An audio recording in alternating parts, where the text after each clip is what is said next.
So another one of my favorite deer stories actually comes from, I think it was 2020. Me and an whitetail agent out of Bowling Green, Dave Skinner, were hunting together. I was filming him. And a little backstory, I started in October of 2020 with whitetail, and it was the first year that I'd really ever even held a DSLR camera. And so we go to Illinois. They had a lease over there in Illinois, all the guys did, and they wanted me to come along and film.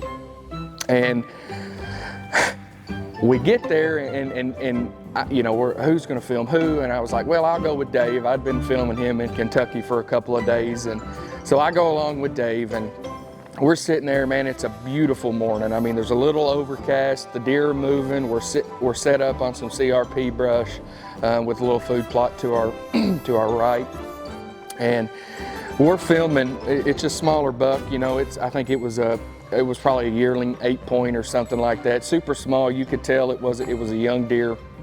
And out of nowhere, I hear Dave saying, "Hey, there's another buck, another buck." So I flipped the camera right over, and Dave's like, "I'm gonna shoot him, you know, this is a shooter."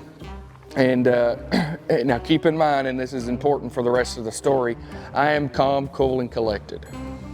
Now, Mr. Dave, on the other hand, is just excited to get one on the ground. And so he comes along, he gets probably 30 yards away, and we're hunting with a muzzleloader. And boom, shot goes off, and it drops. So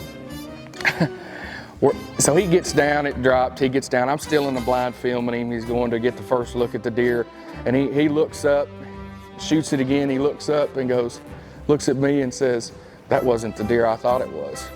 Fast forward, we're back at the house, and he's like, "Well, you know, Hunter just got so excited, blah blah blah." And I was like, "Well, I mean, we'll just let the film speak for itself."